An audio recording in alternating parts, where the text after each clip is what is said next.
الموت ماذا بعد تكفيني كأني قد ضمنت العيش ليس الموت يأتيني وجاءت سكرة. آپ صلی اللہ علیہ وسلم نے فرمایا سن لو ان قریب ایک فتنہ برپا ہوگا۔ تو حضرت علی کرم اللہ وجہہ نے پوچھا یا رسول اللہ صلی اللہ علیہ وسلم اس فتنے سے بچاؤ کی کیا صورت ہے؟ آپ صلی اللہ علیہ وسلم نے فرمایا اس سے بچاؤ کی صورت اللہ کی کتاب ہے جس میں تم سے پہلے لوگوں کے بھی حالات ہیں اور بعد والوں کو بھی، اور تمہاری باہمی معاملات کے متعلق حکم بھی ہے۔ وہ قرآن دو ٹوک بات کہتا ہے، ہنسی مذاق کی بات نہیں کہتا۔ جس نے قرآن کو حقیر سمجھ کر چھوڑ دیا اللہ اس کے ٹکڑے ٹکڑے کر ڈالے گا، اور جس نے قرآن کے علاوہ دوسری چیزوں سے راہ ڈھونڈی اللہ اسے گمراہ کر دے گا۔ وہ اللہ کی مضبوط رسی ہے اور حکمتوں سے لبریز ہے، حکمتوں سے لبریز نصیحت ہے۔ وہی صراط مستقیم ہے جس سے خواہشات کجرو نہیں ہوتی اور لوگوں کی زبانیں اسے مشکوک نہیں بناتی۔ اس سے عالم لوگ سیر نہیں ہوتے، اسے بار بار پڑھنے سے جی نہیں اٹھتا تھا، وہ پرانا معلوم نہیں ہوتا۔ قرآن کے عجائبات ختم ہونے میں نہیں آتے۔ قرآن ایسی کتاب ہے کہ جب اسے جنوں نے سنا تو فوراً بول اٹھے کہ ہم نے عجیب قرآن سنا ہے، سو ہم اس پر ایمان لاتے ہیں۔ جس نے قرآن کے مطابق کلام کیا اس نے سچ کہا، اور جس نے اس کے مطابق عمل کیا اسے اجر دیا جائے گا، اور جس نے اس کے مطابق فیصلہ کیا اس نے عدل کیا، اور جس نے لوگوں کو قرآن کی طرف بلایا اسے سیدھی راہ دکھا دی گئی۔ اور حضرت علی کرم اللہ وجہ نے کہا آور یہ باتیں خوب یاد رکھ لو۔ تو چلے ہم لوگ شروع کرتے ہیں۔ السلام علیکم ورحمۃ اللہ وبرکاتہ۔ سورہ الاسراء، دوسرا نام جس کا بنی اسرائیل ہے، اور آیت نمبر 12 سے ہم شروع کرتے ہیں۔ آیت نمبر 11 پہ ہم نے اینڈ کیا تھا، دیکھتے ہیں کہ ہم کتنا کور کرتے ہیں۔ السلام علیکم ورحمۃ اللہ وبرکاتہ۔ وعلیکم السلام ورحمۃ اللہ وبرکاتہ۔ نحمدہ ونصلی علی رسولہ الکریم، اما بعد فاعوذ باللہ من الشیطان الرجیم، بسم اللہ الرحمن الرحیم۔ ربی اشرح لی صدری ویسر لی امری واحلل عقدۃ من لسانی یفقهوا قولی ربی زدنا علما۔ الحمد للہ معز من اتبع ہداہ وأطاعہ واتقاہ، ومذل من أعرض عن ذکرہ وخالف امرہ وعصاہ۔ احمدہ سبحانہ واشکرہ علی سوابغ آلائہ ونعمائہ۔ تمام تعریفیں اللہ کے لیے ہیں جو اس کی ہدایت کی پیروی کرتا ہے، اس کی اطاعت کرتا ہے، اس کا تقوی اختیار کرتا ہے، اس کو وہ عزت عطا کرتا ہے، اور جو اس کی ڈگر سے روگردانی کرتا ہے، اس کے حکم کی مخالفت کرتا ہے، اس کی نافرمانی کرتا ہے تو وہ اس کو ذلیل کرتا ہے۔ ہم اللہ سبحانہ و تعالیٰ کی تعریف کرتے ہیں اور اس کی کامل نعمتوں اور اس کے احسانات پر اس کا شکر ادا کرتے ہیں۔ تو ہم انشاءاللہ ہم نے یہ آیت نمبر 11 میں ہم نے جانا تھا، سمجھا تھا کہ بدعا نہیں کرنی چاہیے۔ رسول اللہ صلی اللہ علیہ وسلم نے فرمایا تم لوگ نہ اپنے لیے بدعا کرو، نہ اپنی اولاد کے لیے، نہ اپنے خادموں کے لیے، نہ ہی اپنے اموال کے لیے۔ کہیں ایسا نہ ہو کہ وہ گھڑی ایسی ہو جس میں دعا قبول ہوتی ہو اور اللہ تمہاری بدعا قبول کر لے، تو ہمیں بدعا نہیں کرنی چاہیے۔ ہمارا جز 15واں ہے، سبحان الذی، جز 15، اور سورۃ البنی اسرائیل ہم کر رہے ہیں۔ تو ہم شروع کرتے ہیں انشاءاللہ ورڈ ٹو ورڈ ٹرانسلیشن آیت نمبر 12 سے، آیت نمبر 12 سے۔ سورۃ الاسراء ہے ہماری۔ وجعلنا اور جعلا بنایا نا ہم نے اللیلہ رات، والنہارا اور دن کو، آیتین دو نشانیاں۔ تو یہ ہمیں دو کیسے پتہ چل رہا ہے یہاں آیتین میں؟ تینی میں کیا چیز ہمیں بتا رہی کہ دو نشانیاں ہیں رات اور دن؟ نون، کون سے؟ جی، کون سے الفابیٹس اور کیا چیز ہمیں بتا رہی آیتینی؟ تینی میں کہ دو تسنیہ ہے، یہ تسنیہ دو کو کہتے ہیں نا، یا نون۔ یا نون، جی جزاک اللہ خیر، بارک اللہ فی علمک۔ آیتینی دو نشانیاں، فما ہونا تو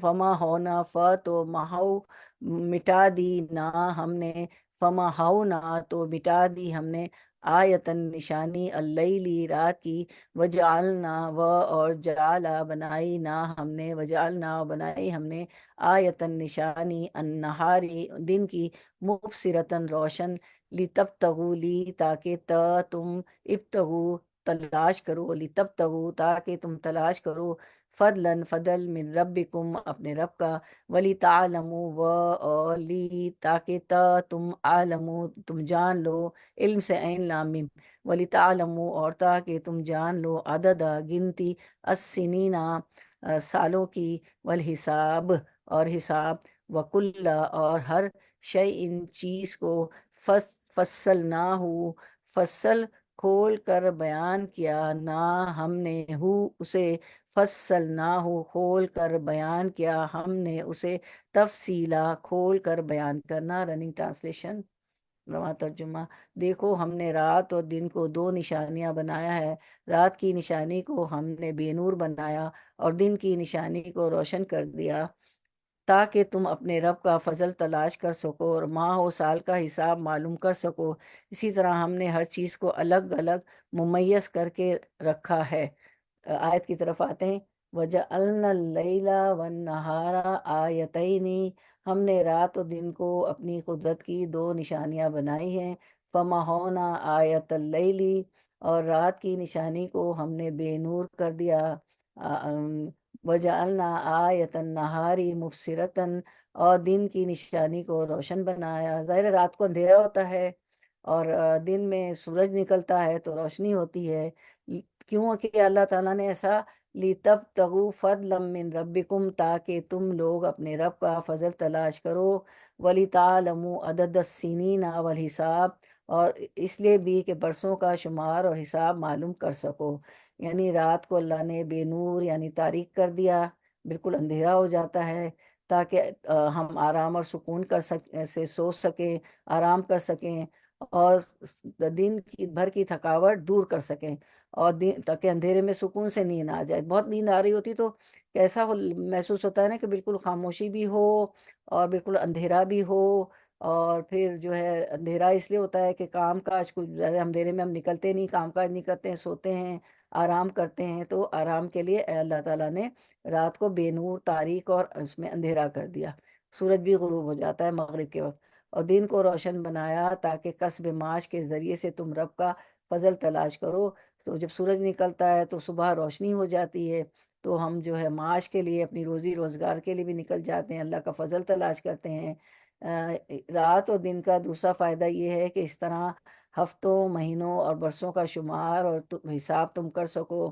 آپ کو معلوم ہے ایک دن ہوتا ہے، تو جب 7 دن ہو جاتے ہیں تو ایک ہفتہ ہو جاتا ہے، جب 4 ہفتے ہو جاتے ہیں تو ایک مہینہ ہو جاتا ہے، یعنی 30 دن، کبھی 31 دن، اور سولر کیلنڈر سے اور لیونر کیلنڈر سے، اسلامک کیلنڈر سے 29 اور 30 دن ہوتے ہیں، تو وہ مہینہ بن جاتا ہے۔ پھر 12 مہینے جو ہے پورا سال برسوں کا شمار ہو جاتا ہے، یعنی سالوں کا شمار کر سکتے ہیں۔ تو اس طرح ہم حساب کتاب بھی کرتے ہیں کہ رمضان کب آئے گا، رمضان کا پتہ چلتا ہے، حج کے مہینے کا پتہ چلتا ہے، عید کب ہوگی، سارے ہمیں پتہ چلتا ہے، ربیع الاول کب ہے، تو ہم حساب کتاب بھی کرتے ہیں۔ اس سے ہماری ہسٹری بھی بنی ہے کہ فلاں سال میں یہ ہوا تھا، فلاں سال میں فلاں جنگ ہوئی، فلاں سال میں یہ ہوا، تو اس کا ہم جو ہے شمار اور حساب کر سکیں یہ دن رات کی وجہ سے۔ اس حساب کے بھی بے شمار فوائد ہیں۔ اگر رات کے بعد دن اور دن کے بعد رات نہ آتی بلکہ ہمیشہ رات ہی رات یا دن ہی دن رہتا تو ہمیں آرام اور سکون یا کاروبار کرنے کا موقع نہ ملتا۔ اسی طرح مہینوں اور سالوں کا حساب بھی ممکن نہ رہتا، اور ہر چیز کا ہم نے خوب تفصیل سے بیان کر دیا۔ اللہ تعالیٰ فرماتے ہیں وَكُلَّ شَيْءٍ، آیت پہ آ جاتے ہیں، وَكُلَّ شَيْءٍ فَصَّلْنَاهُ تَفْصِيلًا، یعنی انسان کے لیے دین اور دنیا کی ضروری باتیں سب کھول کر ہم نے بیان کر دی ہے۔ سارا کچھ قرآن میں ہے کہ دنیا میں ہمیں کیا کرنا ہے، کیا ہوگا، اور دین کی بھی تمام باتیں، تمام احکامات ہے، روزے، زکوٰۃ، صدقات، خیرات، طلاق، خلا، یعنی کہ ایون ڈکٹیشن کرنے کو بھی بتایا ہے۔ آیت دین بھی ہے کہ جب کاروبار کرو، کوئی چیز لین دین کرو تو اس کو لکھ لو، ہمارے تمام مناسک، سونا جاگنا اٹھنا بیٹھنا، گھریلو زندگی کے اندر کے آداب کہ کس وقت میں نوک کر کے جائیں گے والدین کے کمروں میں، باہر کی زندگی، جو ہے ہماری اکنامک لائف ہو، سوشل لائف ہو، بزنس ہو، ساری ہر چیز کو اللہ تعالیٰ نے کھول کھول کر بتا دیا ہے۔ وَكُلَّ شَيْءٍ فَصَّلْنَاهُ تَفْصِيلًا۔ ہماری یہ قرآن جو ہے مکمل ضابطۂ حیات ہے، زندگی گزارنے کا پورا طریقہ اس میں، وضو، طہارت، تیمم، ہر چیز اللہ نے بنا دی تاکہ ہم اپنی دنیا سنوار سکیں اور آخرت کی بھی فکر کر سکیں اور آخرت کے لیے تیاری کر سکیں۔ تو پھر رات کا ذکر سے پہلے دن کا شمار، شام سے اگلی شام تک تدریج و اعمال کا قانون فطری ہے۔ دن اور رات کے فائدے اللہ تعالیٰ نے جہاں کہیں دن اور رات کا ذکر فرمایا تو پہلے رات ہی کا ذکر کیا ہے، جس سے معلوم ہوتا ہے کہ فطری تقویم یہی ہے کہ دن 24 گھنٹے کا شمار ایک شام یا غروب آفتاب سے لے کے دوسرے دن کے غروب آفتاب تک ہو۔ ہمارا جو دن ہوتا ہے اسلامک جو لیونر کیلنڈر کے حساب سے، جب سورج غروب ہوتا ہے تو جب ہی ہم روزہ کھولتے ہیں نا، افطار کرتے ہیں، تو بس ہمارا دن ختم ہو جاتا ہے غروب آفتاب سے، دوسرا دن شروع ہوتا ہے۔ دوسرے دن جب پھر جو ہے سورج غروب ہو جاتا ہے، آفتاب غروب ہو جاتا ہے، تو ہمارا ایک دن ختم ہوتا ہے مغرب سے مغرب تک۔ دن خواہ چھوٹے ہوں یا بڑے، راتیں لمبی، اور جو ہے سولر کیلنڈر سے کیا ہوتا ہے، رات کے 12 بجے نا، 12 بجے کے بعد دن بدلتا ہے۔ تو اسلامک کیلنڈر کی وجہ سے جو ہے مغرب سے مغرب جو ہے ایک دن ہوتا ہے۔ راتیں لمبی ہو رہی ہوں یا چھوٹی، یہ مدت ہمیشہ ہر موسم میں برابر 24 گھنٹے ہی رہے گی۔ دوسری بات یہ معلوم ہوتی ہے کہ دن رات کے آنے جانے میں نہ رات کی تاریکی یکدم آتی ہے اور نہ ہی دن اپنی پوری روشنی اور پوری تمازت کے ساتھ یکدم نمودار ہوتا ہے۔ آہستہ آہستہ کر کے شام بھی دیکھیں نا، ایک دم نہیں جو ہے رات ہو جاتی۔ اب ہمیں پتہ چلتا ہے اب سورج غروب ہو رہا ہے، آہستہ آہستہ روشنی کم ہو رہی ہے، آہستہ آہستہ اندھیرا ہوتا جا رہا ہے۔ اسی طرح فجر بھی ایسے ہی ہوتی ہے، صبح کا سپیدہ پھوٹتا ہے اندھیرے سے، وہ ٹائم کتنا اچھا ہوتا ہے نا سن رائز کا، تو سب بتدریج آہستہ آہستہ ہوتا ہے۔ بلکہ اللہ کے ہر کام میں امہال اور تدریج کا قانون کام کرتا ہے۔ بتدریج، سلولی گریجولی چیزیں ہوتی، رات کی تاریکی آتی ہے تو بتدریج چاند کی روشنی آتی ہے اور بڑھتی ہے، تو بتدریج اسی طرح سورج کی روشنی اور تمازت بھی بتدریج بڑھتی ہے، ایک دم نہیں ہوگا، بتدریج ہوگا، تھوڑا تھوڑا آہستہ، سلو سلو سلو۔ پھر موسموں میں جو تبدیلی آتی ہے وہ بھی بتدریج آتی ہے۔ اسی طرح جب کسی قوم پر عذاب آتا ہے تو وہاں بھی یہ تدریج اور اعمال کا قانون کار فرما ہوتا ہے۔ انسان کے جلدی مچانے سے کچھ نہیں بنتا۔ پھر اس طرح رات اور دن کی آمد و رفت میں انسان کے لیے کئی فائدے بھی ہیں۔ دن کو وہ کسب معاش کر سکتے ہیں، اپنی روزی کمانے جاتے ہیں، اللہ کا فضل تلاش کرتے ہیں، اور تھکے آرے جب آتے ہیں تو رات کا فائدہ ہے کہ رات کو آرام کرتے ہیں۔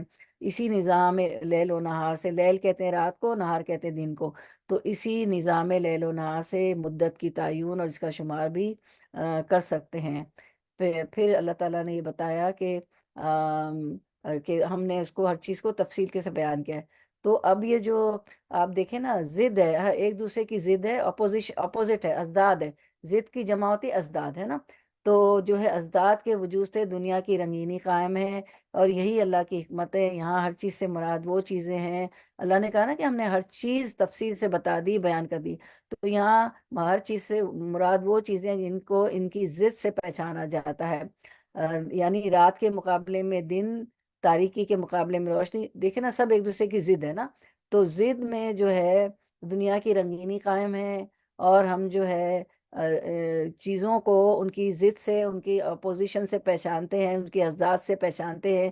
جیسے کہ تاریکی تو روشنی، اندھیرا تو اجالا، گرمی تو جو ہے ٹھنڈک، حرارت ہوتی تو ٹھنڈک ہوتی، ہاٹ اینڈ کولڈ، نیکی اور بدی، حق اور باطل، حق اور باطل، مشکل جہاں ہوتی وہاں آسانی ہوتی ہے، برے دن ہوتے تو اچھے دن ہوتے، برا اچھا، رات دن، خوشی غم۔ تو یہ جو ہے اس کی ازداد میں، اپوزٹ میں دنیا کی رنگینی ہے، اور اسی طرح ہم چیزوں کو ازداد سے، اس کی ضد سے پہچانتے ہیں، ٹھیک ہے۔ تو اس اختلاف سے ہی یہ کارخانہ عالم قائم ہے۔ یعنی اگر ہمیشہ دن ہی رہتا یا ہمیشہ رات ہی رہتی تو اس میں زمین پر نہ انسان کا وجود قائم رہتا، نہ ہی کسی دوسرے جانور کا، نہ ہی کوئی نباتات اگ سکتی۔ اسی طرح اگر یہاں سارے انسان نیک ہی ہوتے یا بدکاریوں کا کلیتاً تباہ کر دیا جاتا تو بھی انسان کی پیدائش کا کچھ مقصد باقی نہ رہتا۔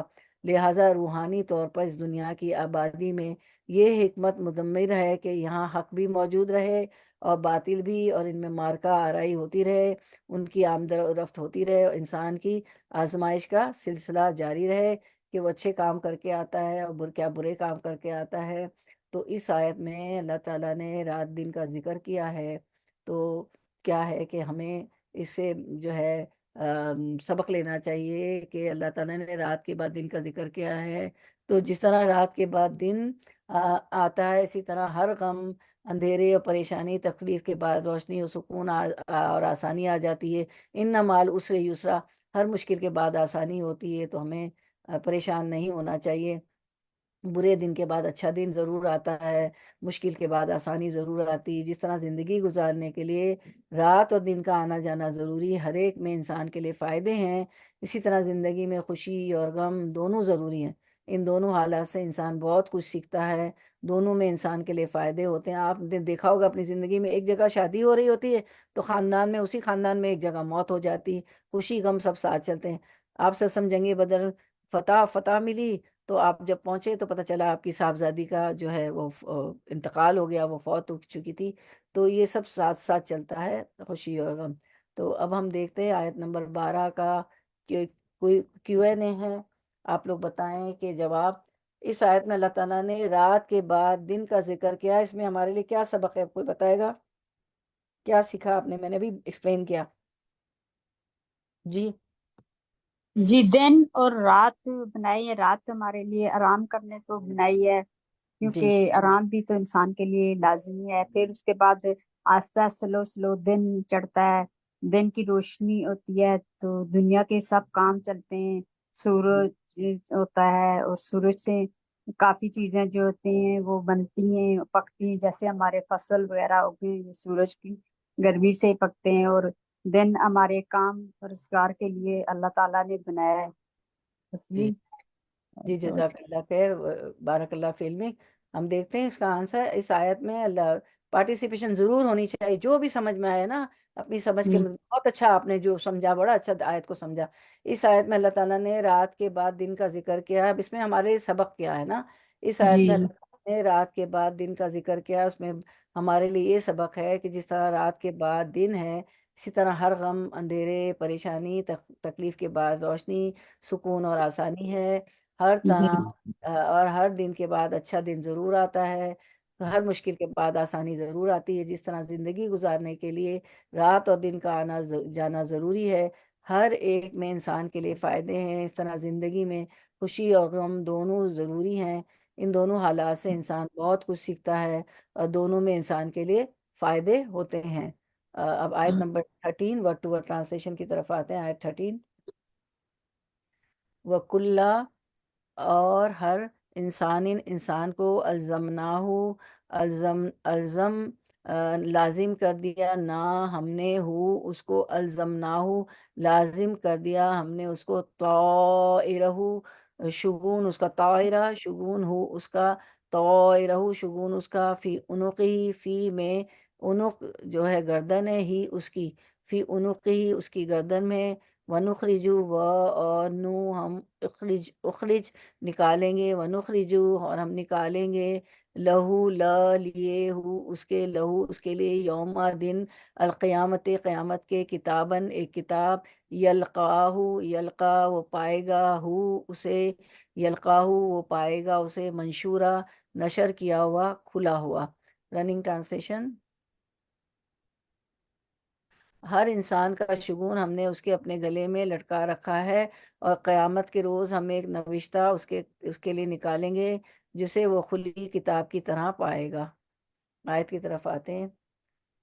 وَكُلَّ شَيْءٍ أَلْزَمْنَاهُ طَائِرَهُ فِي عُنُقِهِ، ہر انسان کی برائی بھلائی کو اس کے گلے میں لگا دیا ہے۔ تو یہ طائرہ ہے نا، طائر کے معنی ہے پرندے کے، ٹھیک ہے، طائرہ، تو یا را، اس کا روٹ ورڈ ہے طائرہ، پروں والا جانور یعنی پرندہ، طائرہ فی عنقہ سے مراد ہے پروں والا جانور یعنی پرندہ، طائرہ سے مراد ہے اس انسان کے اعمال یعنی انسان کی قسمت، اس کے اپنے اعمال میں ہے، کیونکہ وہ اچھے اعمال کر کے اچھی قسمت بناتا ہے، برے اعمال کرتا ہے تو بری قسمت بناتا ہے، اچھے اعمال سے وہ جنت میں جاتا ہے، برے اعمال سے اللہ تعالیٰ اس کو سزا دیتے ہیں۔ تو انسان کے اعمال جو ہے اسی سے اس کی قسمت بنتی ہے۔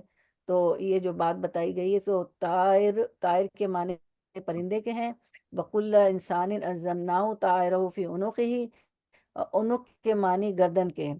تو امام ابھی ابن کثیر نے، آپ کو معلوم ہے ان کی بڑی اچھی تفسیر ہے، امام نے کثیر کی، ابن کثیر جو ان کی تفسیر کا نام ہے، تو امام ابن کثیر نے طائر سے مراد انسان کے عمل لیے ہیں، اور فی عنقہ کا مطلب اس کی گردن اس کے اچھے یا برے عمل ہے، جس پر اس کو اچھی یا بری جزا دی جائے گی، گلے کے ہار کی طرح اس کے ساتھ ہوں گے، یعنی اس کا ہر عمل لکھا جا رہا ہے اللہ کے ہاں، اس کا پورا ریکارڈ محفوظ ہے، قیامت والے دن اس کے مطابق اس کا فیصلہ کیا جائے گا۔ اور امام شوکانی نے طائر سے مراد انسان کی قسمت لی ہے، جو اللہ تعالیٰ نے اپنے علم کے مطابق پہلے سے لکھ دی ہے، جسے سعادت مند اور اللہ کا مطیع ہونا تھا، وہ اللہ کو معلوم تھا کہ کون اللہ کا سعادت مند ہوگا، کون اللہ کا مطیع و فرما بردار ہوگا، اللہ کی بات مان کے چلے گا دنیا میں، اور جسے نافرمان ہونا تھا وہ بھی اللہ کے علم میں تھا کہ یہ نافرمان ہوگا، یعنی قسمت، سعادت مندی یا بدبختی ہر انسان کے ساتھ گلے کے ہار کی طرح چمٹی ہوئی ہوگی، قیامت کے دن اسی کے مطابق اس کے عمل ہوں گے، قیامت والے دن اسی کے مطابق فیصلے ہوں گے، فیصلے ہوں گے۔ تو اب یہ جو کہا ہے نا یوم القیامت کتابن، تو کتاب سے مراد جو ہے یہاں پہ انسان کا اپنا اعمال نامہ ہے۔ آپ کو پتہ ہے نا، دو فرشتے لکھ رہے ہیں اور وہ ایک اعمال نامہ ہماری کتاب تیار کر رہے ہیں، سب کچھ نا۔ تو کتاب سے مراد جو ہے انسان کا اعمال نامہ، اور منشورہ وہ کھلی ہوئی ہوگی کتاب، کھلی کتاب ہوگی کہ اس کو پڑھ لے گا انسان۔ تو انسان کا اعمال نامہ اس کے وجود کے اندر ہے۔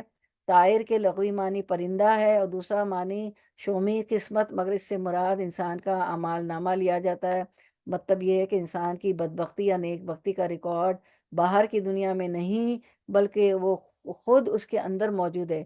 اسی مضمون کو اللہ تعالیٰ نے قرآن میں یوں فرمایا ہے، ہم دیکھتے ہیں سورۃ القیامہ میں، بل الانسان علی نفسہ بصیرہ، بلکہ انسان خود اپنے اوپر گواہ ہے، بلکہ انسان خود اپنے اوپر حجت ہے، اس کو پتہ ہے میں کیا کر کے آیا ہوں، میں کیا کر رہا ہوں۔ اچھا، اگرچہ اپنی بے قصوری کے لیے بہانے پیش کرے، اور اس کا ایک پہلو تو یہ کہ ہر انسان کے ساتھ دائیں اور بائیں دو فرشتے ہر وقت موجود رہتے ہیں، جو اس کا ایک ایک چھوٹا بڑا عمل ساتھ ساتھ لکھتے جا رہے ہیں، اور اس کا یہ اعمال نامہ تیار ہوتا جا رہا ہے، اور یہی توجیہ کتاب و سنت سے ثابت ہے۔ اور ہم دیکھتے ہیں کہ اللہ تعالیٰ سورۃ القاف میں فرماتے ہیں، ما یلفظ من قول الا لدیہ رقیب عتید، انسان منہ سے کوئی لفظ نکال نہیں پاتا مگر اس کے پاس نگہبان تیار ہے۔ رقیب کون ہے؟ نگہبان، وہ نگہبانی کر رہے، انسان کیا منہ سے نکالتا ہے؟ عتید، وہ ہر وقت تیار ہے، رقیب عتید ہے، وہ نگہبان ہر وقت تیار ہے، منہ سے جو کوئی لفظ نکلا نہیں کہ وہ لکھ لیتے ہیں، جیسے ہی نکلتا ہے وہ لکھ لیتے ہیں۔ رقیب محافظ، نگران، اور انسان کے قول و عمل کا انتظار کرنے والا عتید، حاضر و تیار ہے۔ اسی بات کو اللہ تعالیٰ نے سورۃ الانفطار میں فرمایا، وَإِنَّا عَلَيْكُمْ لَحَافِظِينَ کِرَامًا کاتبین یعلمون ما تفعلون، یقیناً تم پر نگہبان عزت والے کرامن کاتبین، دو فرشتے ہیں نا کرامن کاتبین، سیدھے کندھے اور ہمارے دائیں بائیں کندھوں پر لکھنے، کرامن کاتبین لکھنے والے مقرر ہیں۔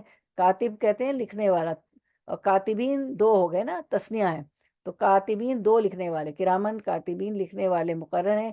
یا لمون ما تفعلون، جو کچھ تم کرتے ہو وہ جانتے ہیں، ہر چیز جو ہے لکھی جا رہی ہے۔ تو ہر چیز وہ لکھ رہے ہیں، اور جو ہے پھر قیامت کے دن جو ہے انسان کے اعمال نامے خود پڑھنے کے لیے دیا جائے گا، ہے نا، کتابم منشورہ۔ تو ہمیں اپنے عمل کے لیے ہمیں اس آیت سے یہ سیکھتے ہیں کہ اگر ہم چاہتے ہیں کہ ہمارا نامہ اعمال ہمارے دائیں ہاتھ میں دیا جائے، سیدھے ہاتھ میں، اور ہم اس کو پڑھ کر خوش ہوں، تو آج اس دنیا میں ہی اپنے اعمال کی حفاظت کرنی ہے، بہت اچھے اچھے نیک اعمال کرنے ہیں جیسے قرآن و حدیث سے ثابت ہیں، اپنے ایک ایک لمحے کی حفاظت کرنی ہے، کوئی منہ سے ایسی بات، کیونکہ وہ ایک حاضر باش نگہبان تیار ہے نا، تو اپنے ایک ایک لمحے کی حفاظت کرنی ہے، کوئی غلط بات، کوئی غلط کام کوئی غلط چیز نہ ہو جائے، ہر وقت ذکر کریں، نیکی کے کام کریں، سوچ بھی جو ہے غلط لوگوں کے خلاف نیگیٹیوٹی وہ ایسا برا بھی ہے تو ہمارے اچھے رویے سے وہ اچھا ہو جائے گا۔ نیک اعمال کرنے ہیں، اکیلے میں بھی برے اعمال سے بچنا ہے، جو ہماری خلوت ہے وہ ہماری جلوت ہو، جو ہم لوگوں کے سامنے ہیں جو جلوت میں ہے وہ خلوت میں ہے، اکیلے میں بھی ہمیں وہی رہنا ہے اپنی۔ اور جو بلڈنگز میں ہوتے ہیں انسینیٹر میں جو کچرا جو پھینک رہے ہوتے ہیں، میں ہمیشہ مثال دیتی ہوں تو وہ نیچے رکھ دیتے ہیں، گندگی روچیز گندگی پتہ نہیں کیا کیا کیڑے وہاں سے آتے ہیں، تو وہ اللہ سے نہیں ڈرتے ہیں کیونکہ وہ کہہ رہے ہیں ہمیں کون سا سپر دیکھ رہا ہے، یعنی ایک مثال دے رہی کون دیکھ رہا ہے، لیکن اللہ تو دیکھ رہا ہے نا کہ آپ جو ہے کوڑا جو ہے اپنا گاربیج جو ہے نیچے پھینک دیتے ہیں انسینیٹر کی بجائے۔ تو جو ہم ظاہر میں ہیں وہ باطن میں بھی ہونا، جو جلوت میں ہے وہ خلوت میں اکیلے میں بھی وہی ہونا چاہیے کہ کوئی نہیں دیکھ رہا تو چلو میں غلط کام کر لوں، نہیں، تو اپنی نیکیوں کی حفاظت کرنی ہے، پھر نیکیاں کر کے اس کو گنوانا نہیں ہے، حبطت اعمالہم، اعمال برباد نہیں کرنے ہیں، من اور اذن اور تکلیف دے کے لوگوں کو جتا کے کہ میں نے یہ کیا، میں نے تو کسی کو مدد کر دی تو اس کو باتیں سنائی کہ میری وجہ سے تمہارا گھر چل رہا ہے، میں نہ دیتی تو کیا ہوتا ہے۔ بلکہ ہمیں شکر کرنا چاہیے کہ اگر پیسہ دیا، مال دیا، اسکل دی، کھانا پکانا آتا ہے کسی کو کھانا پکا کے دے رہے ہیں، طاقت دی ہے، مزاج پرسی کو کسی کے جا رہے ہیں، ڈرائیونگ آ رہی ہے کسی کو لے کے جا رہے ہیں اچھی محفلوں میں جو بھی کر رہے ہیں، تو اس کے لیے ہمیں اللہ کا شکر ادا کرنے کے اللہ نے اس قابل کیا، کوئی غریب ہے کوئی ضرورت مند ہے تو مجھے اس قابل کیا کہ میں اس کی مدد کر رہی ہوں، یہ نہیں کہ اس کو پڑھا ہے نا اپنے صورت پر من اور اذن، یعنی کہ اذن یعنی تکلیف بھی دینا نہیں، جیسے باتھ روم سے بھی تو نکلتے تھے نا الحمدللہ الذی اذھب عن الاذی کہ مجھ سے اللہ تکلیف دور کی اور عافیت بخشی نا، تو کوئی اس طرح کی باتیں کر کے اپنی نیکیوں کو ضائع نہیں کرنا ہے، اس کو تکلیف نہیں دینی ہے، اس کو جو ہے اس پہ احسان جتا کر، تو اپنی نیکیوں کی حفاظت کرنی ہے اور نیکیوں کو ضائع کرنے والے اعمال سے بچنا ہے، اپنی زبان سے بھی اور اپنے اعمال سے بھی۔ اور پھر جو ہے موجودہ تحقیق سے یہ معلوم ہوتا ہے کہ انسان جو کام کرتے ہیں یا زبان سے نکالتا ہے تو اس کے اثرات اس کے بدن پر مرتب ہوتے چلے جاتے ہیں، ٹھیک ہے، بلکہ اب تو آپ کے جو پورز ہیں نا، آپ کے بالوں کے نیچے جو باریک باریک مسام ہے نا، اس سے علاج ہوں گے، اس میں آپ کی اسکن میں تحقیق ہو رہی ہے، ریسرچ ہو رہی ہے اور اس سے ہمارے علاج ہوں گے، اور ہونا شروع بھی ہو گیا ہے، کہیں میں نے سنا کہ ہو بھی گیا، اب فضا میں بھی محفوظ ہوتے جاتے ہیں اور مدت تک قائم رہتے ہیں، ہوا میں بھی یہ جو ہے ہماری سب چیزیں جو آواز ہوتی ہے وہ محفوظ ہوتی جا رہی ہے، اور پھر جب قیامت کی صبح نمودار ہوگی تو انسان کی نگاہ، اب جب سائنس نے یہ سب پروف کر دیا ہے تو اللہ نے تو قرآن میں بتا دیا کہ یہ سب لکھا جا رہا ہے، کرامن کاتبین لکھ رہے ہیں، اور جو ہے کرامن کاتبین بھی لکھ رہے ہیں، اور ایک رقیب عتید جو ہے نگہبان تیار ہے، ہر وقت حاضر ہے، منہ سے کوئی لفظ نکلتا نہیں کہ وہ اس کو پا لیتا ہے وہ فرشتہ۔ تو پھر جب قیامت کی صبح نمودار ہوگی تو انسان کی نگاہ اس قدر تیز ہو جائے گی کہ انسان یہ سب کچھ دیکھ اور پڑھ سکے گا۔ اس وقت ہماری طاقتیں جو ہے اس وقت جو ہے یہاں بیٹھے ہوئے ہمیں کھڑکی کے اس پار تک مجھے نظر آ رہی سامنے کی بلڈنگ، ٹھیک ہے، لیکن قیامت کے روز ہماری طاقتیں زیادہ ہو جائیں گی، آنکھیں بہت دور تک دیکھیں گی، کان بہت زیادہ سن رہے ہوں گے، تو وہاں سب کچھ ہماری نگاہ بھی تیز ہو جائے گی اور انسان یہ سب کچھ دیکھ لے گا، پڑھ لے گا، اپنی کتاب جو ہے نا کتاباً یلقاہ منشورہ، وہ اس کتاب کو کھلی ہوئی دیکھے گا، کھلی ہوئی ہوگی، ہمارے بک آف ڈیڈز، ہمارے اعمال ناموں کا رجسٹر جو ہوگا کھلا ہوگا، یہ خارجی شہادات اس کے اعمال نامے کے علاوہ ہوں گی جس کا ذکر کتاب و سنت میں جا بجا موجود ہے، تو ہم نے ساری آیتیں بھی پڑھ لی کہ یہ سب موجود ہے اور حدیثوں میں بھی یہ باتیں ہیں۔ تو اب آپ کا Q&A ہم دیکھ لیتے ہیں۔ طائرہ فی عنقہ سے کیا مراد ہے؟ ابھی میں نے آپ کو بتایا تھا، طائرہ فی عنقہ، آیت دکھائیں جو ہماری 13 آیت ہے، طائرہ فی عنقہ کیا مراد ہے؟ جی کون بتائے گا؟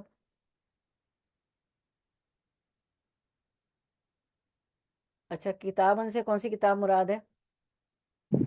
قرآن پاک روشن کتاب، طائر پرندہ، ہاں پرندے کی طائر، پر جی پرندہ، تا- جی، اور کتاب کتابن والا سے مراد تو اعمال نامہ اعمال نامہ ہے، جی ہاں، کتابن سے مراد چلیے جزاک اللہ خیر، چلیے ہم دیکھ لیتے ہیں، طائرہ فی عنقہ سے مراد اس کا روٹ ورڈ ہے تو یا را، پروں والا جانور یعنی پرندہ ہمارا، اس کو اس دیکھ لیتے ہیں.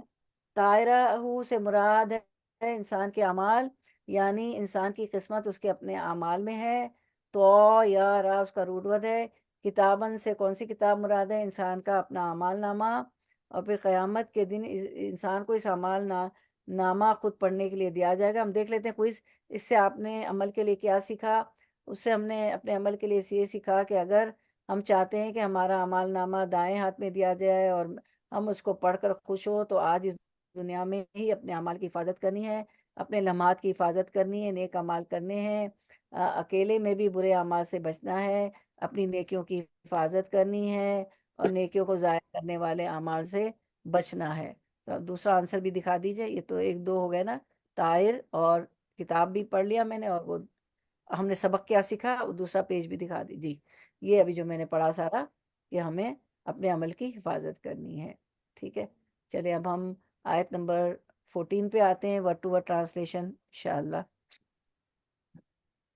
اقرا، اقرا پڑھو، کتاب کا کتاب کا اپنی، کتاب کا کتاب اپنی، کفا کافی ہے، بنفسی کا بنفسی نفس ہی کا تیرا، بنفسی کا تیرا نفسی، الیوم آج، علیکا اللہ پر، کا تجھ، علیکا تجھ پر، حسیبہ حساب لینے والا. رننگ ٹرانسلیشن، رواں ترجمہ. رننگ ٹرانسلیشن، لے خود ہی اپنی، وہ پڑھ اپنا نامہ اعمال آج، اپنا حساب لگانے کے لیے تو خود ہی کافی ہے. تو اللہ تعالیٰ یہ کتاب، ابھی کہا تھا نا کتاب منشور، آیت کی طرف آتے ہیں. اقرا کتابک کفا بنفسک الیوم علیک حسیبہ، لے خود ہی اپنی کتاب آپ پڑھ لے، آج تو آپ ہی اپنا خود حساب لینے کو کافی ہے. اللہ نے کہا کہ یہ کتاب المنشورہ، کتاب کھلی ہوئی ہوگی، کرامن کاتبین اس کو لکھ رہے ہیں. ٹھیک ہے، اور تو اللہ تعالیٰ کہے گا لو یہ کتاب جو کھلی ہوئی کتاب منشور ہے، خود ہی پڑھ لو، اور آج تو آپ ہی اپنا خود حساب لینے کے لیے کافی، اس میں سب کچھ ہے. پھر اسی بات کو ارشاد باری تعالیٰ ہے سورۃ القیامہ آیت نمبر 14، یونبأ الانسان یومئذ بما قدم واخرا، آج انسان کو اس کے آگے بھیجے ہوئے اور پیچھے چھوڑے ہوئے سے آگاہ کیا جائے گا. کیا وہ کر کیا ہے؟ بل الانسان علی نفسہ بصیرہ، بلکہ انسان خود اپنے اوپر حجت ہے، بلکہ انسان خود اپنے اوپر گواہ ہے کہ وہ کیا کر کے لایا ہے. ولو القی معاذیرہ، اگرچہ کتنے ہی بہانے پیش کرے، وہ کتاب تو تیار ہی ہے. پھر ہم ایک حدیث دیکھتے ہیں، حضرت انس رضی اللہ عنہ سے حدیث روایت ہے کہ ایک دفعہ نبی صلی اللہ علیہ وسلم ہنسے مسکرائے اور کہا، میں بندے کی کہ اس بات سے ہنساؤں جو اپنے رب سے کرے گا. بندہ عرض کرے گا، اے پروردگار، کیا تو نے مجھے ظلم سے پناہ نہیں دی؟ اللہ فرمائے گا، کیوں نہیں؟ تو بندہ کہے گا، میں اپنے اوپر اپنی ذات کے علاوہ کسی کی گواہی کو جائز نہیں سمجھتا. اللہ فرمائے گا، آج کے دن تجھ پر تیری ذات کی گواہی اور کرامن کاتبین کی گواہی کافی، کیونکہ اس تو خود کہتا ہے نا بندہ. تو اسی لیے آپ سے کو ہنسی آ گئی کہ میں اپنی ذات کے علاوہ کسی کی گواہی کو جائز نہیں سمجھتا. تو اس کو نہیں پتا تھا کہ اس کے اعضاء جو ہیں، اس کے ہاتھ پیر، اس کی ران اس کے خلاف بولیں گی. تو اللہ نے فرمایا، آج کے دن تجھ پر تیری ہی ذات کے گواہی اور کرامن کاتبین کی گواہی کافی ہے. پھر اس بندے کے منہ پر مہر لگا دی جائے گی اور دیگر اعضاء کو کہا جائے گا کہ اس کے اعضاء سے اس کے سارے اعمال بیان، پھر اس کے دیگر اعضاء سے کہا جائے گا کہ بولو. ٹھیک ہے، اس کے جسم کے اعضاء سے کہا جائے گا بولو. اس کے اعضاء اس کے سارے اعمال بیان کریں گے. پھر بندہ اپنے اعضاء سے کہے گا، دور ہو جا، دور ہو جا، میں تو تمہاری طرف سے ہی جھگڑا کر رہا تھا. یعنی آپ دیکھیں، آپ سب کو بھی ہنسی آ گئی. تو جب اللہ تعالیٰ کو وہ کہے گا کہ میں بس میری گواہی اپنی ذات کے علاوہ کسی کی گواہی میں جائز نہیں سمجھتا، تو اللہ تعالیٰ کہیں گے ہاں بس ٹھیک ہے، آج کے دن تجھ پر تیری ہی ذات کی گواہی کافی ہے. تو جب اللہ تعالیٰ اس کے منہ پہ مہر لگا دیں گے، تو اس کی ذات میں جو اس کے جسم کے جو اعضاء ہے وہ بولنے لگیں گے. تو وہ تو اس کے خلاف گواہی دیں گے، اس نے یہ بھی کیا، یہ بھی کیا، یہ بھی برا کام کیا بھی. تو وہ کہے گا، دور ہو جا، دور جا، میں تو تمہاری طرف سے جھگڑا کر رہا تھا. یعنی کہ اس کا اعضاء بھی اس جسم کے ساتھ نہیں دیں گے، وہ بھی اللہ کے سامنے سچائی بیان کریں گے. اب ہم دیکھتے ہیں آیت نمبر 15 ورڈ ٹو ورڈ ٹرانسلیشن، آیت نمبر 15 انشاءاللہ۔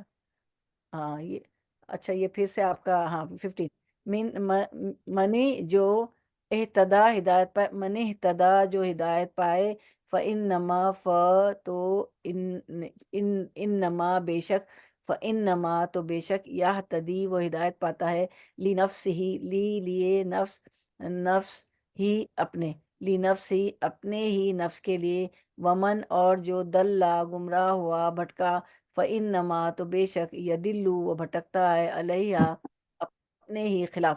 اب آپ دیکھیں اللہ جو ہوتا ہے نا، اس کا مطلب ہوتا ہے اوپر پر، ہے نا، کسی چیز پر، لیکن اللہ جو ہے خلاف کے لیے بھی آتا ہے، علیہ اپنے ہی خلاف، ولا اور نہ، تو اس کو غور کیجیے گا، علیہ اپنے ہی خلاف، ولا اور نہ، تزیرو بوجھ اٹھائے گی، وازرتن کوئی بوجھ اٹھانے والی، وزرا بوجھ، اخرى دوسری کا، وما اور نہیں، کننا ہیں ہم، یہ کاف نون فتح کن اور نون علی فتح نہ، کن اور نہ، کننا، ٹھیک ہے، ملا دیا گیا، کننا ہے ہم، معذبین عذاب دینے والے، حتیٰ یہاں تک کہ نب عصا ہم بھیجے، رسولن کوئی رسول،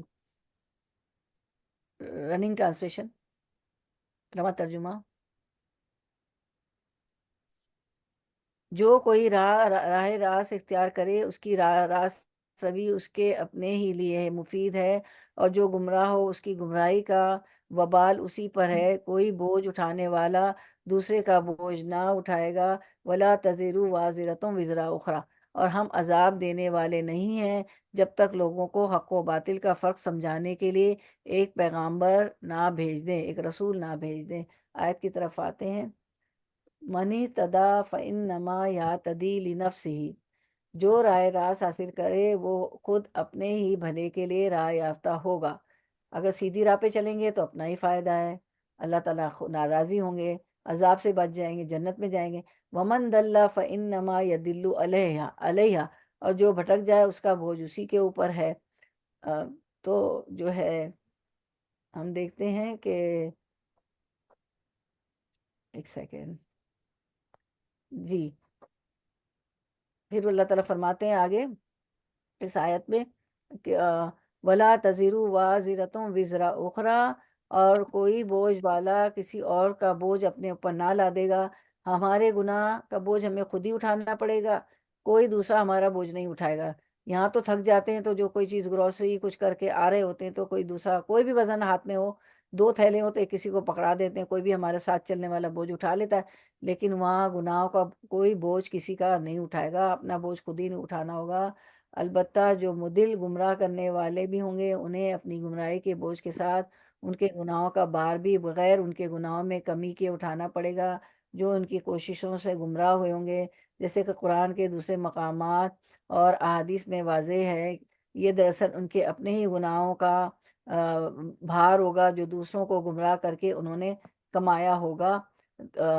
وَلَا يَحْمِلَنَّ أَثْقَالَهُمْ سورۃ العنکبوت آیت 13 میں ہے، وَلَا اللہ تعالیٰ فرماتے وَلَا يَحْمِلُنَّ أَثْقَالَهُمْ وَأَثْقَالًا مَعَ أَثْقَالِهِمْ وَيُسْأَلُنَّ يَوْمَ الْقِيَامَةِ عَمَّا كَانُوا يَفْتَرُونَ، البتہ یہ اپنے بوجھ ڈھولیں گے اور اپنے بوجھوں کے ساتھ ہی اور بوجھ بھی، اور جو کچھ افطرا پردازیاں کر رہے ہیں ان سب کی بات ان سے باز، ان سب کی بابت ان سے باز پرس کی جائے گی، یعنی یہ ائمہ کفر اور دایان دلال اپنا ہی بوجھ نہیں اٹھائیں گے، جو کفر کرتے ہیں، انکار کرتے ہیں، اور جو گمراہی کے دایان ہیں، گمراہی کی دعوت دیتے ہیں، گمراہی کا دعویٰ کرتے ہیں، اللہ کی راہ سے جو بھٹکاتے ہیں، تو یہ اپنا ہی بوجھ نہیں اٹھائیں گے، بلکہ ان لوگوں کے گناہوں کا بوجھ بھی ان پر ہوگا جو ان کی صحیح اور کاوش سے گمراہ ہوئے تھے، جو ان کی بات مان کے ان کے پیچھے چلے تھے، تو ان کا بوجھ بھی ان پہ ہوگا، ٹھیک ہے۔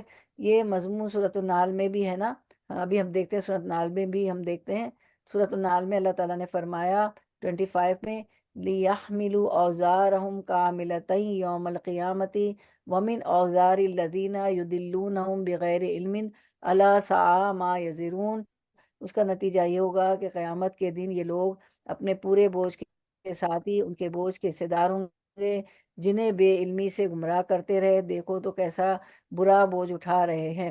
اور لوگ ان کے پیچھے چل بھی لیتے ہیں نا، تو یہ جن کو انہوں نے گمراہ کیا، جو گمراہ ہوئے ان کو تو عذاب ملے گا، اور جن کو انہوں نے گمراہ کیا، اب سیدھی راہ سے بھٹکایا بغیر علم کے، تو ان کو بھی ان کا بوجھ بھی، ان کا گناہ بھی یہ بھگت رہے ہوں گے۔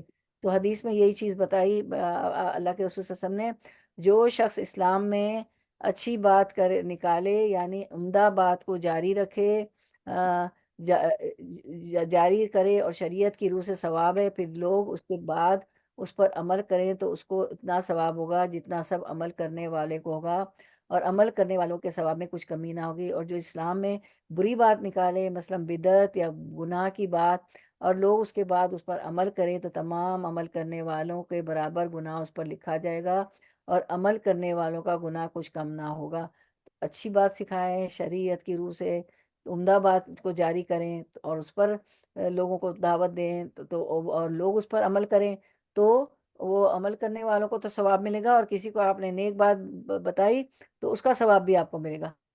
اور جو کسی نے کسی کو گمراہ کیا، بدعت یا گناہ کی بات سکھائی، بتائی، اس کی کوشش کی، تو وہ جو ہے وہ گناہ جو جس نے ان پہ عمل کیا اس کو بھی ملے گا، اور جن کو انہوں نے گمراہ کیا، تو اس کے لیے کوشش کی، تو ان کو بھی دوسروں کا عذاب بھی، دوسروں کا گناہ بھی ان کو سمیٹنا ہوگا۔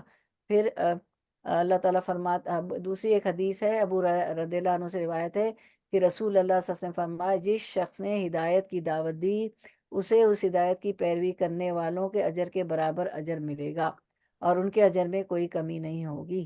تو اگر آپ جو بھی یہاں سے پڑھ کے جاتی ہیں ہدایت کی باتیں، آپ نے ریکارڈنگ بھیج دی، اس محفل میں بلایا، تو کیا ہوگا کہ آپ کو ان کا اجر بھی مل جائے گا، اور جو اس دعوت پہ آپ کی چلیں گے نیک راستے پہ، ان کو تو اجر ملے گا ہی، ان کے اجر میں کمی نہیں ہوگی، لیکن جس کو ہم اچھی بات کی طرف بلائیں گے تو ہمیں بھی اس کا اجر ملے گا۔ اور جس شخص نے کسی گمراہی کی دعوت دی، اور اس پر اس کی پیروی کرنے والوں کے برابر گناہ کا بوجھ ہوگا، اور ان کے گناہوں میں کوئی کمی نہیں ہوگی، اور گناہ کی طرف بلایا تو جو لوگ ہمارے بولنے پہ چل پڑے تو گناہ کا بوجھ بھی بلانے والے پر ہوگا، ان کو تو ملے گا۔ پھر ایک اور حدیث میں روایت ہے کہ رسول اللہ صلی اللہ علیہ وسلم نے فرمایا، جب بھی کوئی انسان ظلم سے قتل کیا جاتا ہے، تو آدم علیہ السلام کے سب سے پہلے بیٹے قابل کے اعمال میں بھی اس قتل کا گناہ لکھا جاتا ہے، کیونکہ قتل ناحق کی بنا سب سے پہلے اسی نے قائم کی تھی۔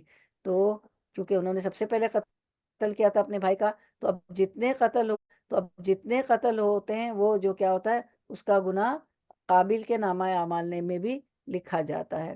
پھر آیت کی طرف آتے ہیں، ہم دوبارہ آیت کی طرف آتے ہیں، ہماری جو آیت تھی 15، پھر آیت کا اگلا حصہ ہے کہ ہماری سنت، میں پہلے عربی پڑھتی ہوں، ٹھیک ہے، آیت کے، ہاں، پھر اللہ تعالیٰ فرماتے ہیں، وما کننا معذبین حتی نبعث رسولا، اور ہماری سنت نہیں کہ رسول بھیجنے سے پہلے ہی عذاب کرنے لگے۔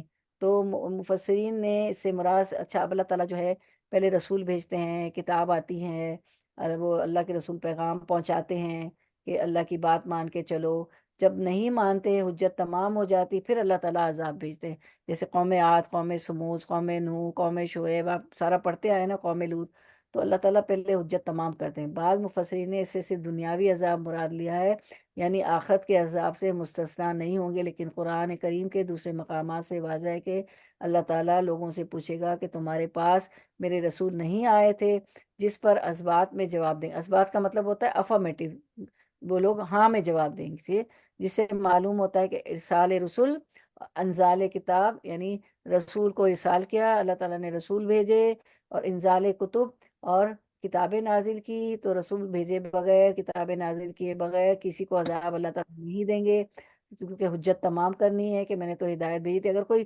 دوزخ میں جا رہا ہوگا تو وہ یہ نہیں کہے گا کہ مجھے تو پتہ ہی نہیں تھا، کتاب آئی ہی نہیں تھی، کیونکہ اللہ تعالیٰ حجت تمام کرتے ہیں، ٹھیک ہے۔ تو تو اللہ تعالیٰ جو ہے ارسال رسول اور انزال کتب کے بغیر وہ کسی کو عذاب نہیں دے گا۔ اس کا فیصلہ، تاہم اس کا فیصلہ کہ کس قوم یا فرد تک اس کا پیغام نہیں پہنچا، قیامت والے دن وہ خود ہی فرمائے گا، وہاں یقیناً کسی کے ساتھ ظلم نہیں ہوگا۔ اور پھر ہم حدیث دیکھ لیتے ہیں کہ جو جیسے پاگل ہوتے ہیں، جو جن کی عقل نہیں ہوتی ہے، اور کچھ ایسی چیزیں ہوتی ہیں کہ ایک نبی کے بعد دوسرے نبی کے درمیان جو ہے وہی نہیں آتی، اس دور میں لوگ ہوتے ہیں، تو ان کا ان کا کیا ہوگا نا۔ تو حدیث میں آتا ہے کہ مسند احمد میں ہے کہ 4 قسم کے لوگ قیامت کے دن اللہ تعالیٰ سے گفتگو کریں گے۔ ایک تو بالکل بہرا آدمی جو کچھ بھی نہیں سن سکتا، دوسرا بالکل احمق پاگل۔ یہ حجت تمام ہونے کی بات تھی نا کہ اللہ تعالیٰ پہلے حجت تمام کرتے ہیں، ارسال رسول اور انزال کتب۔ ارسال رسول کا مطلب کہ اللہ تعالیٰ پہلے رسول ارسال کرتے ہیں، رسول بھیجتے ہیں، پیغمبر بھیجتے ہیں، نبی بھیجتے ہیں، اور پھر ان کے ساتھ کتب نزول، انزال کتب، کتابیں نازل ہوتی ہے نا، انزلنا یعنی کتابیں نازل ہوتی ہیں۔ پھر وہ دعوت دیتے ہیں، دین کی طرف بلاتے ہیں پیغمبر، پھر بھی لوگ مان کے نہیں دیتے تو عذاب آتا ہے۔ لیکن اب کچھ حدیث میں ہم پڑھتے ہیں کہ جو احمق ہوتے ہیں، پاگل ہوتے ہیں، اندھے بہرے ہوتے ہیں، گونگے ہوتے ہیں، تو مسند احمد میں ہے کہ 4 قسم کے لوگ قیامت کے دن اللہ تعالیٰ سے گفتگو کریں گے۔ تو ایک بالکل بہرا آدمی جو کچھ بھی نہیں سنتا، اور دوسرا بالکل احمق پاگل آدمی جو کچھ بھی نہیں جانتا، تیسرا بالکل بھڈا پھوس آدمی جس کے حواس درست نہیں، چوتھے وہ لوگ ہیں جو ایسے زمانوں میں گزرے ہیں جن میں کوئی پیغمبر یا اس کی تعلیم موجود نہ تھی۔ بہرا تو کہے گا کہ اسلام آیا لیکن میرے کان میں کوئی آواز نہیں پہنچی، دیوانہ کہے گا کہ اسلام آیا لیکن میری حالت تو یہ تھی کہ بچے بھی مجھ پر مینگنیاں پھینک رہے تھے۔ آپ کو پتہ ہے نا، پاگلوں کو تو بچے مار رہے ہوتے ہیں نا راستے میں۔ اور بالکل بڈھے بے حواس آدمی کہیں گے کہ اسلام آیا لیکن میرے ہوش و حواس ہی درست نہ تھے جو میں سمجھ سکتا۔ رسولوں کے زمانے کا اور ان کی تعلیم کو موجود نہ پانے والوں کا قول ہوگا، فطرت وہی بھی ہو جاتا ہے نا، ایک رسول آئے اور اس کے درمیان کچھ لوگ آگے پیدا ہوئے اور دوسرے رسول کو بھی انہوں نے نہ پایا، تو رسولوں کے زمانوں کا اور ان کے تعلیم موجود نہ پانے والوں کا قول ہوگا کہ نہ رسول آئے، نہ میں نے حق پایا، پھر میں کیسے عمل کرتا۔ اللہ تعالیٰ ان کی طرف پیغام بھیجے گا کہ اچھا جاؤ جہنم میں کود جاؤ، اللہ کی قسم جس کے ہاتھ میں میری جان ہے، کہ اگر وہ فرما برداری کر لیں اور جہنم میں کود پڑے تو جہنم کی آگ ان پر ٹھنڈک اور سلامتی والی ہو جائے گی۔ سبحان اللہ۔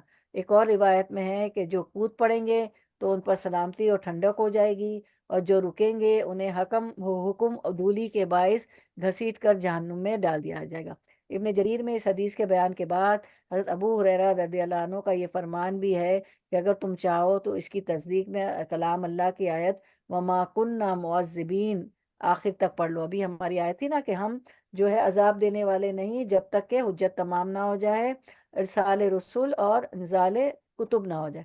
دوسری حدیث ابو داؤد 43 میں ہے کہ ہم نے حضرت انس رضی اللہ عنہ سے سوال کیا کہ ابو حمزہ یعنی انس رضی اللہ عنہ کو کیا کہا گیا؟ حمزہ کے بابا حمزہ، ابو حمزہ، مشرکوں کے بچوں کے بارے میں آپ کیا فرماتے؟ آپ صلی اللہ علیہ وسلم نے فرمایا تو آپ نے فرمایا انس رضی اللہ عنہ نے کہ میں نے رسول اللہ سب سے سنا ہے کہ وہ گناہ گار نہیں جو دوزخ میں عذاب کیے جائیں، اور نیکوکار بھی نہیں جو جنت میں بدلہ دیے جائیں۔ تو یہ جو ہماری جو خدمت کر رہے ہوں گے انشاءاللہ جنتیوں کی، وہ جو ہے یہ مشرکوں کے بچوں کو تو معصوم تھے نا، مر گئے چلے گئے دنیا سے، تو وہ ہمارے جو خدمت گزار لڑکے ہوں گے۔ ابو یعلا میں ہے کہ موتیوں کی طرح، لولو کی طرح خوبصورت ہوں گے۔ ابو یعلا میں ہے کہ ان چاروں کے عذر سن کر جناب باری فرمائے گا کہ اوروں کے پاس تو میں اپنے رسول بھیجتا تھا لیکن تم سے میں آپ کہتا ہوں کہ جاؤ اس جہنم میں چلے جاؤ، جہنم میں سے بھی فرمان باری سے ایک گردن اونچی ہوگی۔ اس فرمان کو سنتے ہی وہ لوگ جو نیک تباہ ہیں فوراً دوڑ کر اس میں کود پڑیں گے، اور جو بد باطن ہیں وہ کہیں گے کہ اللہ پاک ہم اس سے بچنے کے لیے تو یہ عذر معذرت کر رہے تھے۔ اللہ فرمائے گا جب تم خود میری نہیں مانتے تو میرے رسولوں کی کیا مانتے؟ اب تمہارے لیے فیصلہ یہی ہے کہ تم جہنمی ہو، اور ان فرمانبرداروں سے کہا جائے گا کہ تم بے شک جنتی ہو۔ تو اللہ تعالیٰ جو ہے کبھی بھی جو ہے وَمَا كُنَّا مُعَذِّبِينَ حَتَّى نَبْعَثَ رَسُولًا، کہ ہم اس وقت تک عذاب نہیں دیا کرتے جب تک اپنا رسول نہ بھیج دے۔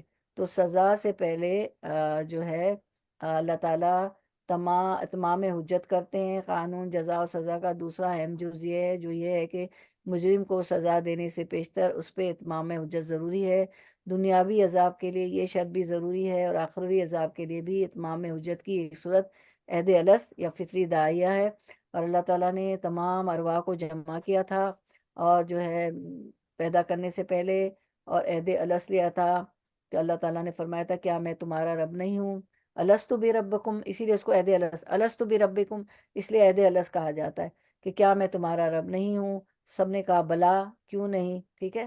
اور پیغمبروں اور کتابوں کو بھیجنا اسی دائرۂ فطرت کو اجاگر کرنے والی چیزیں ہیں جو اسے اسی عہد کی یاد دہانی کراتی ہیں، اور وہ عہد یہ ہے کہ ساری کائنات کا پروردگار صرف اللہ تعالیٰ اکیلا ہے، جس کا کوئی شریک نہیں، لہٰذا اسی کی عبادت کی جائے۔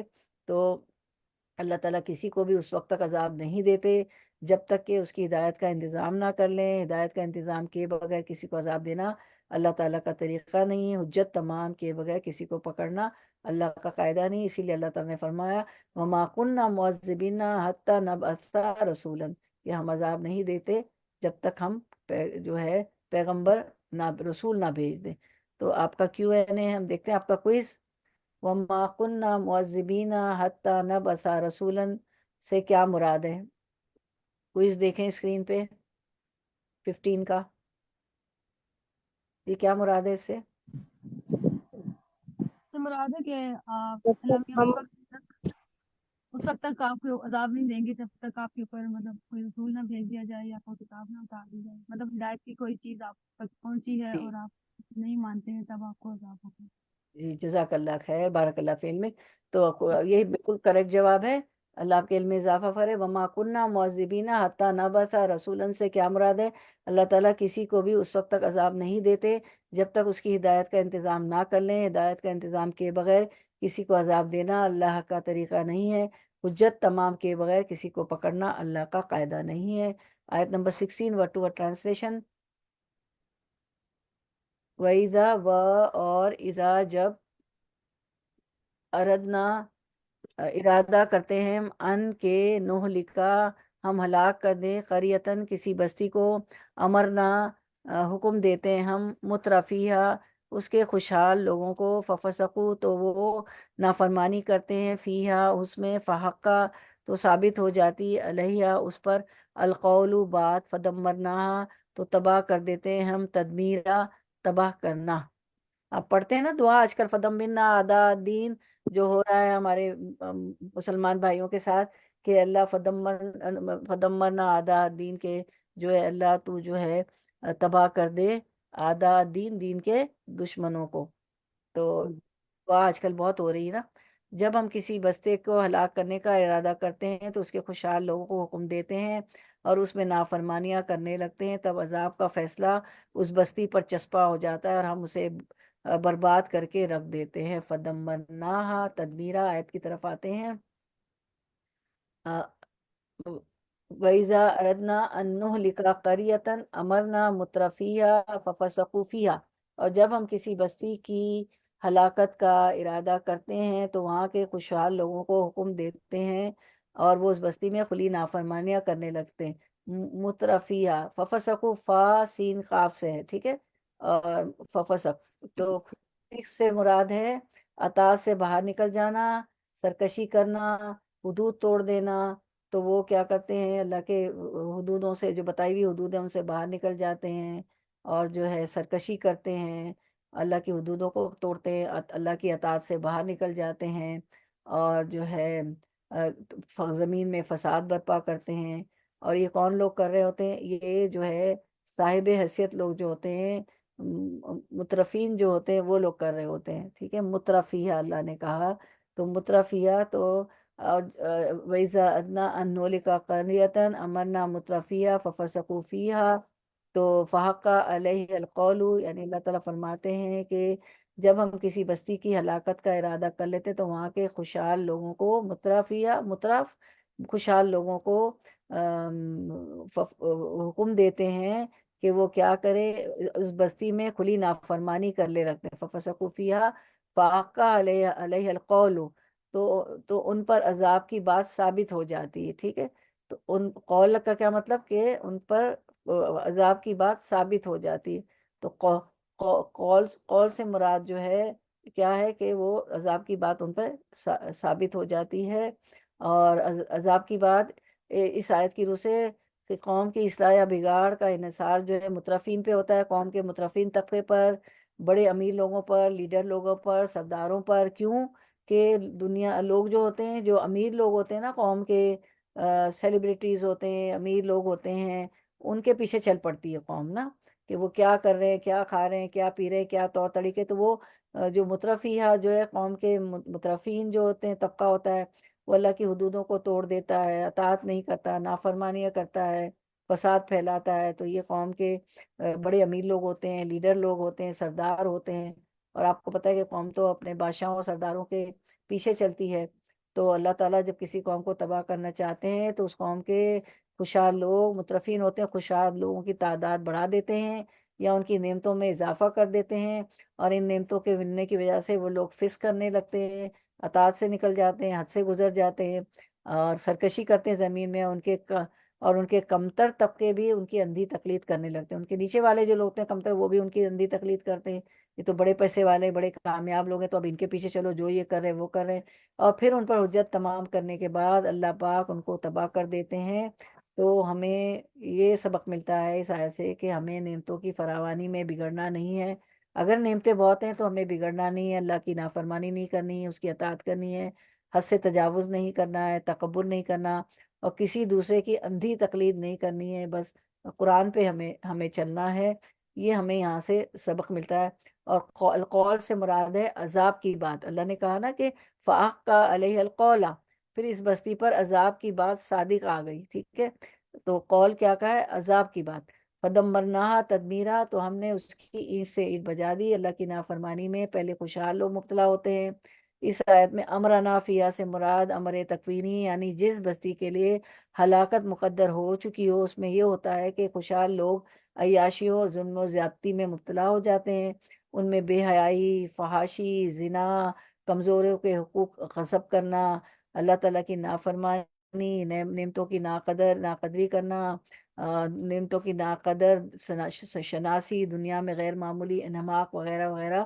اس طرح کی بیماریاں، اس طرح کے امراض ان میں پیدا ہو جاتے ہیں. یہ بھی تو ایک بیماریاں ہیں نا، اخلاقی بیماری. بے حیائی، ایسے کپڑے پہننا کہ پہن کے بھی ننگے نظر آئیں. ایک روایت ہے نا، ایک حدیث کے آپ سے نے فرمایا کہ وہ عورتیں جو کپڑے پہن کے بھی ننگی نظر آئے تو جنت تو کیا، جنت کی خوشبو 50,000 سال پہلے آ جاتی، وہ اس خوشبو سے بھی محروم رہ جائیں گی. یعنی بہت ٹرانسپیرنٹ کپڑے کے پہن کے بھی جسم نظر آئے، یا بہت ٹائٹ کپڑے کہ جسم کا ہر پارٹ، ہر عضو نظر آئے. فحاشی کی پروگرام دیکھنا، فلمیں دیکھنا. اب تو کہیں جانے کی ضرورت بھی نہیں ہوتی، موبائل میں سب ہوتا ہے. زنا میں مبتلا ہو جاتے ہیں. جو ان سے کمزور لوگ ہوتے ہیں، غریب لوگ ہوتے ہیں، تو ان کے حق مارتے ہیں، ان کے حقوق غصب کرتے ہیں، یتیموں، بیواؤں، مسکینوں کے. اللہ تعالیٰ کی نافرمانی کرتے ہیں، نعمتوں کی ناشکری کرتے ہیں. تو اس طرح کی چیزیں کرتے ہیں. یہ سب ایسے امراض ہیں جو عام طور پر امیروں اور خوشحال لوگوں کے کو لاحق ہوتی ہیں. سارے نہیں، اللہ من رحم اللہ. پھر ان کے زیر سایہ لوگ بھی انہی کی چال چلنے لگتے ہیں کہ وہ تو اتنے کامیاب ہیں، اتنے امیر ہیں، تو بس یہ کامیاب ہے، تو ان کے پیچھے چل پڑتے ہیں. اور آہستہ اور اللہ کو بھول جاتے ہیں. آہستہ آہستہ انہی کا سارا رنگ ڈھنگ اختیار کرنے لگتے ہیں. اس طرح سارا معاشرہ فسق و فجور کی لپٹ میں آ جاتا ہے اور عذاب الہی کا مستحق بن جاتا ہے، اور بالآخر ان کی شامت آ جاتی ہے. تو اس آیت میں یہ بتایا گیا ہے کہ اس طرح ہوتا ہے. تو جو ہے ہم دیکھتے ہیں، اور یہ میں نے بھی دیکھا ہے کہ ساروں کی نہیں بات، ہم تو ایک کامن بات کرتے ہیں کہ میں نے وہ بچے دیکھے ہیں جو غربت میں پلے ہوتے ہیں. میری اس دن میں تو نانی بن گئی ہوں اس زندگی کا تجربہ میں نے دیکھا ہے. جو انڈر پریولیج ہوتے ہیں، جو غریب ہوتے ہیں، جو محنت کر کر کے کسی مقام پہ پہنچتے ہیں، وہ ماں باپ کے اتنے قدردان، اتنے وفادار، اتنا عزت، یعنی انہیں جو ہے نعمتوں کی قدر ہوتی ہے. اور جن کو سلور اسپون لے کے پیدا ہوتے ہیں، ہر چیز مہیا ہوتی رہتی ہے، والدین ہر چیز دیتے رہتے ہیں، تو وہ جو ہے اس طرح نہ نعمتوں کی قدر کرتے ہیں. آپ لوگوں کا بھی یہی تجربہ ہوگا، میں نے تو یہی دیکھا ہے. میں ساروں کی نہیں بات کر رہی ہوں، بہت سے اچھے بھی ہوتے ہیں نعمتوں میں بھی، سب کی نہیں بات ہو رہی ہے. ہم کامن گراؤنڈس پہ آلویز بات کرتے ہیں، آپ کو پتہ ہے. تو وہ جو ہوتے ہیں وہ ناشکریاں کرنا، والدین کی کوئی ان کو فکر نہیں ہوتی، وہ بوڑھے ہیں، کہاں پڑے ہیں، خود محلوں میں رہ رہے ہوتے ہیں، ماں باپ جھونپڑوں میں بھی پڑے ہوتے ہیں، تو وہ ان کو فکر ہی نہیں ہوتی ہے. اب تو ہمارے ملکوں میں بھی اولڈ ہومز بن رہے ہیں کہ چلو یہ کہاں مصیبتیں ہیں، بہت باتیں دہراتے ہیں، اور بیمار ہیں اور ہر وقت ڈاکٹر کے پاس لے جاؤ اور یہ لے جاؤ. مجھے ایک خاتون بتا رہی تھی کہ میرا بیٹا میرے ساتھ نہیں رہتا ہے، کہتا ہے سب تو چلے گئے تو کیا میں ایک رہ گیا ہوں کہ ہر وقت آپ کی بیماریوں کے باتوں میں سنوں. کلوز فرینڈس تو آپ کو بتا دیتے نا، کلوز لوگ تو ایک جگہ ریفلیکشن ہمارے ہو رہے تھے تو وہ کہنے لگی کہ اب ظاہر ہے وہ اپنے بچوں کا تو کوئی نام نہیں لیتا نا، وہ مثالوں سے بات کر رہے ہوتے، تو کیا میں ہی ایک رہ گیا ہوں کہ میں آپ لوگوں کی بیماریاں سنوں، ڈاکٹروں کے پاس لے جاؤں، آپ کو پکڑ کے چلوں، یہ وہ کون سے بچے جو بہت عیش میں پلا ہوا تھا وہ بچہ. تو یہ تو میں جو دیکھ رہی ہوں وہ کہہ رہی ہوں، سارے نہیں، اللہ تعالیٰ نے بہتوں کو ہدایت بھی دی ہوئی ہے، تو اللہ تعالیٰ رحم کرے. چلے ہم اپنا اس کا Q&A کر کے کنکلوڈ کریں گے. اچھا، اب یہ آیت آپ کے سامنے، فسق سے کیا مراد ہے؟ فاسین کاف، اس کا روٹ ورڈ بتایا تھا کیا ہے، بڑی تفصیل بتائی میں نے. فسق سے کیا مراد ہے جی؟ کون بولے گا؟ اللہ کی نافرمانی کرنا. نافرمانی. یس، جزاک اللہ خیر. جی جی، بارک اللہ فی علمک. جی، فسق اطاعت سے باہر نکل جانا، بالکل وہی جو آپ نے بتایا، سرکشی کرنا، اللہ کی حدودوں کو توڑ دینا، ہر چیز کی حدود ہے نا، اس کو توڑ دینا. اور فاس انخاف اس کا روٹ ورڈ ہے. اور القول سے کیا مراد تھا؟ کیونکہ آیت میں تھا نا کہ کیا تھا، فاقہ علیہ القول فدمر، فاقہ علیہ القول، تو قول سے کیا مراد تھا اس آیت میں؟ جو عذاب ان کو پڑنا تھا، وہ عذاب کے بارے میں بات کی جی تھی نا، جی، اللہ جزاک کا. اللہ. جی بھیا کی بارک اللہ فی علمی، ان کو عذاب کی بات جو ہے ثابت ہو گئی، کیونکہ انہوں نے اتنے گناہ کی حد سے نکل کے تجاوز کی. اس کا آیت دیکھیں، آپ کا جواب بھی آ گیا. اس آیت کی روح سے کس قوم کی اصلاح یا بگاڑ کا انحصار کن لوگوں پر ہوتا ہے؟ کسی قوم کی اصلاح یا بگاڑ کا انحصار کن لوگوں پر ہوتا ہے؟ کہ جو خوشحال لوگ ہوتے ہیں. جی، ویری گڈ، بارک اللہ فی علمک. قوم کے مترفین طبقہ پر، مترفیہ کہا نا، بڑے بڑے امیر لوگوں پر، لیڈر لوگوں پر. پاورفل لوگ، جس میں پاور ہو جاتا ہے اور سرکشی کرتا ہے، ایروگینٹ ہو جاتا ہے، اس کو سب کچھ مل جاتا ہے، وہ اس لوگ.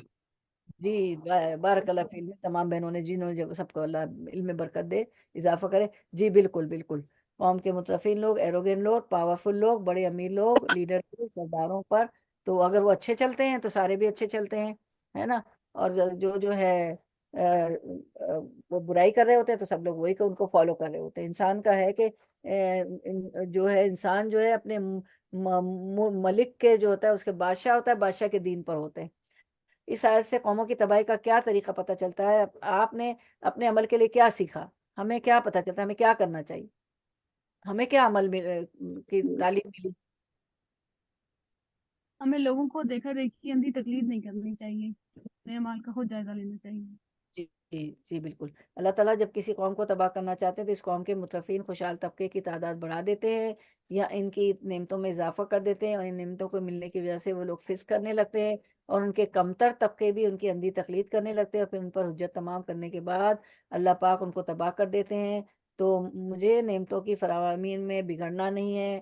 یہی ملا نا ہمیں جواب، اللہ کی نافرمانی نہیں، کہ جیسے ابھی ہماری سائمہ بہن نے کہا، تکبر نہیں کرنا اور کسی دوسرے کی اندھی تقلید نہیں کرنی، نافرمانی، تکبر، اندھی تقلید، یہ سب نہیں کرنا ہے.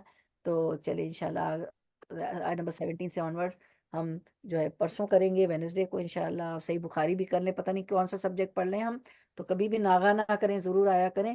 ہم اس پہ کنکلوڈ کرتے ہیں. سبحان ربک رب العزت عما یصفون، سلام علی المرسلین، والحمد للہ رب العالمین. ربنا تقبل منا انك انت السميع العليم وتب علينا انك انت التواب الرحيم. واخر دعوانا ان الحمد لله رب العالمين. سبحانك اللهم وبحمدك اشهد ان لا اله الا انت استغفرك واتوب اليك. السلام علیکم ورحمۃ اللہ وبرکاتہ. چلیں، آپ لوگ کوئی بات رکھیں گی ان آیات کی روشنی میں؟ کچھ کہنا چاہیں گی مترفیہ یا جس کسی بھی بارے میں؟ کوئی بھی اتنی آیتیں گزری ہیں، کوئی جو بھی